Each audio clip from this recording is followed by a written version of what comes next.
Em nome do Pai, do Filho e do Espírito Santo. Amém. Caros irmãos e irmãs, nos últimos programas temos falado dos títulos que Jesus recebe. O título de Cristo, ou Messias, que quer dizer ungido, Filho único de Deus, Filho do homem. E aqui estamos refletindo sobre o título Kyrios, ou Senhor. Jesus é Senhor. Nesse sentido, vimos que no Antigo Testamento, a tradução grega, quando aparece o nome inefável de Deus, o nome que Deus revelou a Moisés, a tradução aparece como Kyrios, Senhor. Mesmo nas boas traduções em português, justamente por respeitar uma lição que os nossos irmãos judeus nos ensinaram muito ciosamente, de não pronunciar o nome de Deus. Toda vez que aparece o nome de Deus no Antigo Testamento, a tradução escreve em caixa alta, ou seja, com todas as letras maiúsculas, a palavra Senhor. Nesse sentido, Senhor é a referência principal, o título principal do próprio Deus. Quando os evangelhos começam a chamar Jesus de Senhor, esse título vai expressar o respeito e a confiança daqueles que chegam até Jesus esperando dele ajuda e cura. No entanto, para a igreja atribuir a Jesus o título divino de Senhor, ela significa afirmar, desde o começo, que o poder, a honra e a glória devidos a Deus Pai convém também a Jesus, já que ele é, como diz São Paulo na carta aos Filipenses, no capítulo 2, versículo 6, de condição divina.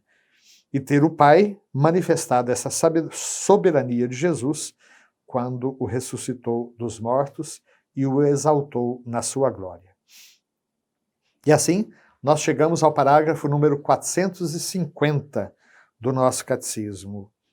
Desde o princípio da história cristã, a afirmação do senhorio de Jesus sobre o mundo e sobre a história significa também o reconhecimento de que o homem não deve submeter de maneira absoluta sua liberdade pessoal a nenhum poder terrestre, mas somente a Deus Pai e ao Senhor Jesus Cristo.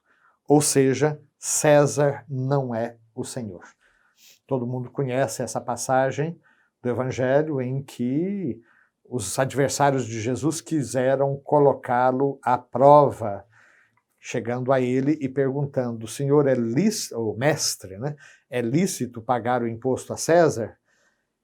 Porque se Jesus dissesse que não era lícito, afinal de contas César era um invasor, era um impostor na cabeça dos judeus piedosos. Só Deus era rei em Israel. Se Jesus dissesse que não era lícito pagar o imposto, ele poderia ser acusado de subversão. Ele está indo contra uma determinação do imperador. Se ele dissesse que era lícito, ele estaria indo contra o seu próprio povo, uma vez que ele estava reconhecendo o domínio de um rei estrangeiro na terra onde só Deus é rei. E Jesus toma uma moeda e pergunta de quem é essa imagem, e respondem de César, e Jesus disse: dai a César o que é de César e a Deus o que é de Deus. Na realidade, Jesus deu uma resposta muito inteligente que deixa os seus próprios ouvintes pensando. Uma coisa é certa: César não é o Senhor.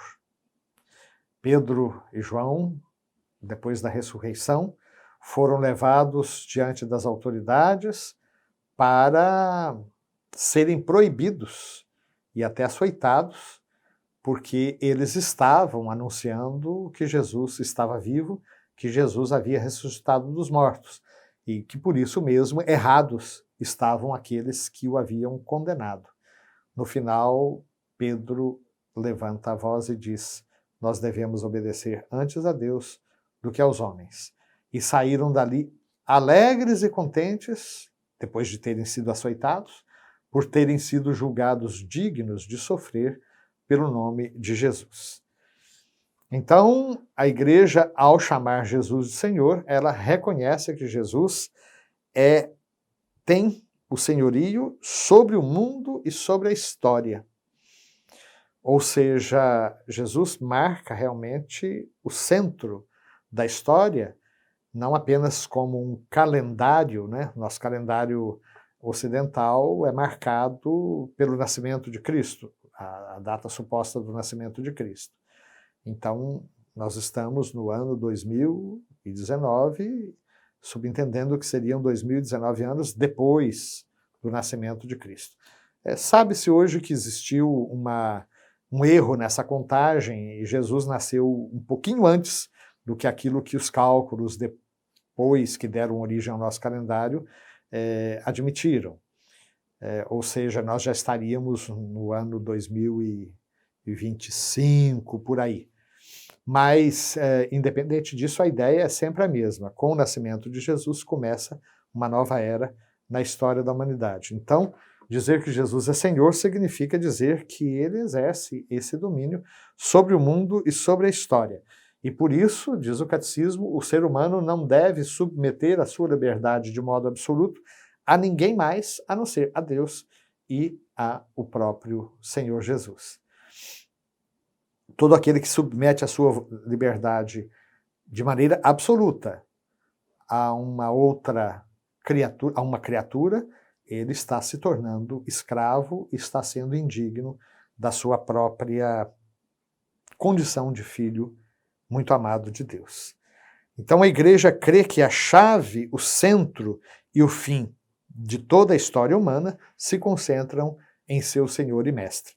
Isso quem nos diz é a Gaudium et Spes, a Constituição Pastoral do Concílio Vaticano II. Parágrafo 451.